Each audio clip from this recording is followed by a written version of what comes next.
Tracking, alerting, protecting. This is WKYT News at 5:30. A bizarre case in Frankfort where police say a man was held against his will and forced to commit burglary.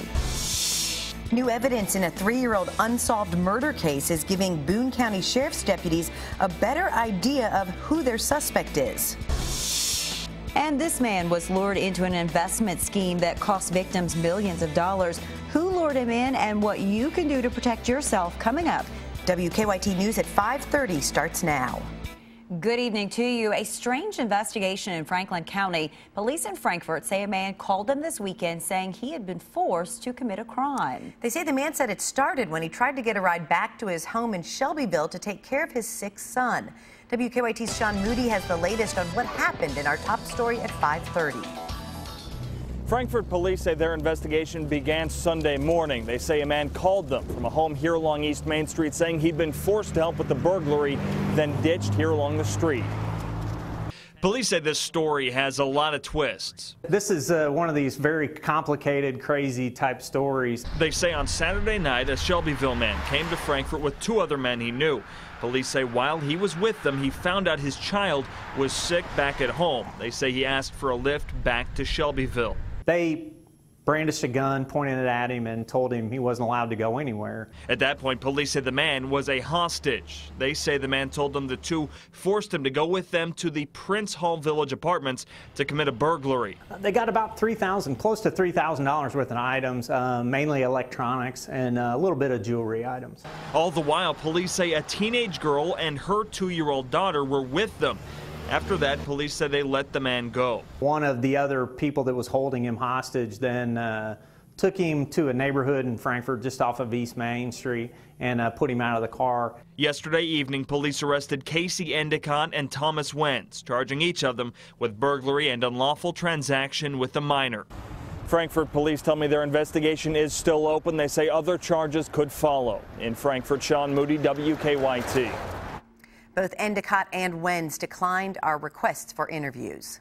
Officers in 4 central Kentucky counties spent the day checking on sex offenders. Our county-by-county coverage at 5:30 begins in Anderson County. Most of the sex offenders were compliant, but a handful of arrests were made in Anderson, Mercer, Scott, and Woodford counties. 2 warrants were also issued for 2 men not in compliance. One of those men has been arrested, but police are still searching for the other, 43-year-old David Larry Cross. He was last seen in Mercer County. When it comes to protecting our children, I don't know what more important responsibility that we have. Police say they are now investigating 5 sex offenders for noncompliance. Being a noncompliant sex offender is a Class D felony and can lead to 1 to 5 years in prison. In Morgan County, 2 people arrested in connection with a murder will go before a judge tomorrow. 20-year-old Christopher Payton was charged with the murder of 33-year-old Randy Williams, and 55-year-old Kimberly Payton was charged with complicity to commit murder. Last week, police found Williams dead at his home in West Liberty. Both suspects will be in district court at 9:30. It's been more than 3 years since an elderly Northern Kentucky couple was murdered, and the case is still unsolved. William and Peggy Stevenson were found dead inside their Florence home in May 2011. Investigators have interviewed hundreds of people, but so far no arrest has been made. Now, detectives have the genetic profile of the person responsible for the murders. WKYT's Jordan Valines has the details in this Crime Tracker report. The Boone County Sheriff's Office is now actively investigating this case as new evidence has been discovered.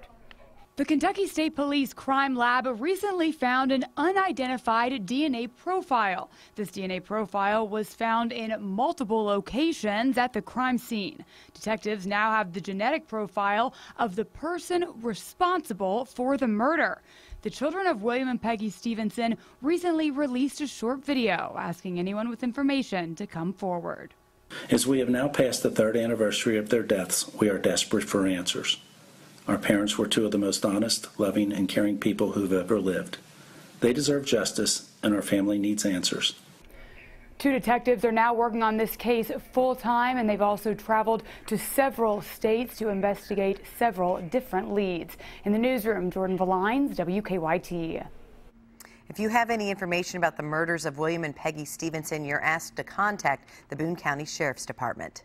The work week is starting off on a wet note. We saw the sun peek out some this afternoon, but the rain returns tonight for parts of the region. Meteorologist Jim Caldwell is tracking the showers for us on the First Alert Defender. How about it, Jim? And we could see a few more of those showers try to drift through the area later on tonight. Here in Lexington, we've cleared things up quite nicely, at least for the moment. We expect more clouds to try to roll through, though. You see right now across Kentucky with some of our weather cams from Frankfort, Jackson, Corbin, Richmond. Look at Richmond, by the way. Look how blue the sky is.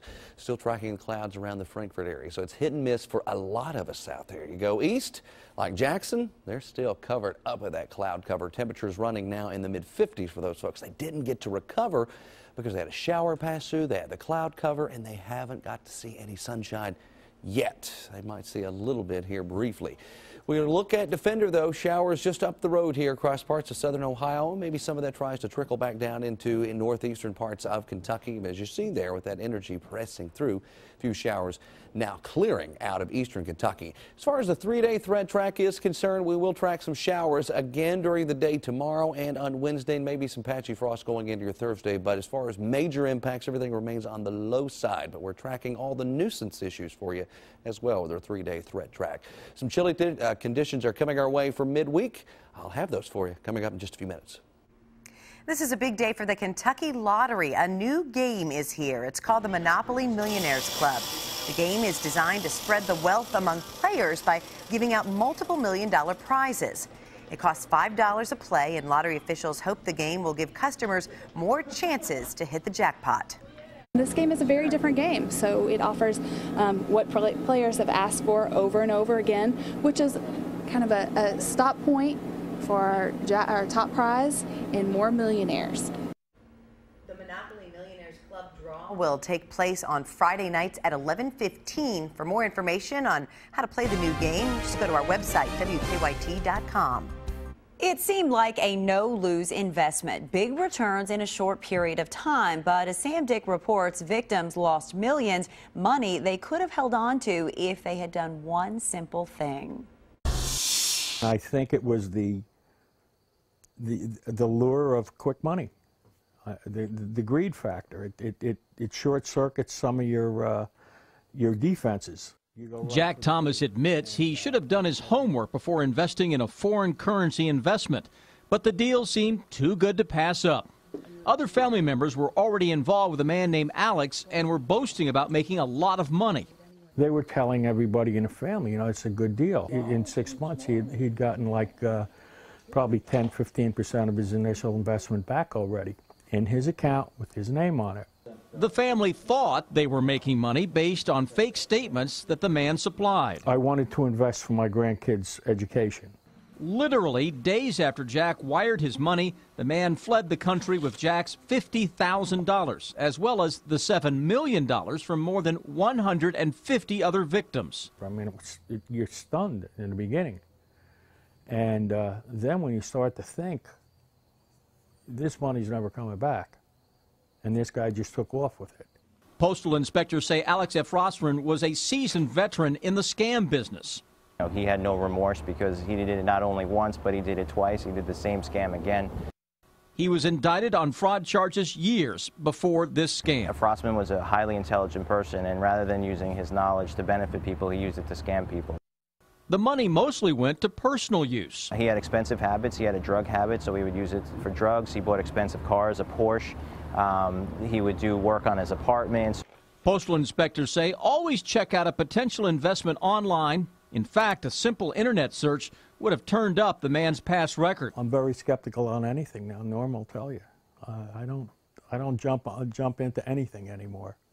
Learn my lesson, hopefully.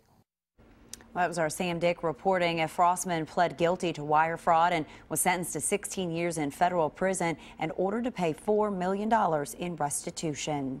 U.S. Senator Mitch McConnell and challenger Allison Lundergan Grimes are kicking their campaigns into high gear. And are the Democrats close to losing their majority in the state House? WKYT's Bill Bryant has the bottom line. Good evening. In just a few minutes at the top of the hour, we'll be releasing the results of a brand new WKYT Lexington Herald Leader Bluegrass poll on the hard-fought Kentucky U.S. Senate race. It comes as both campaigns are in high gear. Republican Senate Leader Mitch McConnell has kicked off a three-day tour of eastern Kentucky coal country. He started early today in Laurel County and wound his way toward Pike County. Congressman Hal Rogers with him there, and he's being joined by Congressman Andy Barr and Thomas Massey along the way.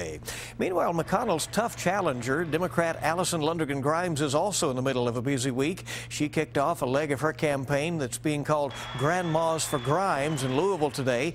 And tomorrow, former President Bill Clinton returns for his third trip to Kentucky to help Grimes. Clinton will head to western Kentucky and campaign in Owensboro and Paducah. Republicans are closing in on Democrats in terms of how Kentucky voters are registered. The Secretary of State's office reports after the close of registration, there are about 1.7 million Democrats and 1.2 million Republicans. But the fastest growing group of voters is independents, nonpartisans. They have shot up more than 31% since 2008, nearly twice as fast as Republican registrations and nearly 10 times as fast as Democrats. Some observers now say more than a dozen state House seats may be in play as Republicans and Democrats fight for control of that chamber. Democrats have held the majority and controlled the flow of legislation in the House for almost 90 years. Bill Bryant, WKYT. We have an update now on a story we told you about last week. A woman collecting Halloween costumes to hand out to less fortunate children in Lexington has a place for them to pick up the goodies. Chenille Haddix will be set up at the Chill Spot on Lima Drive in Lexington. On Saturday, she will have tables set up with dozens of the costumes for trick-or-treat buckets. Candy and toys are all there for the children in need. The event starts at 2 in the afternoon on Saturday.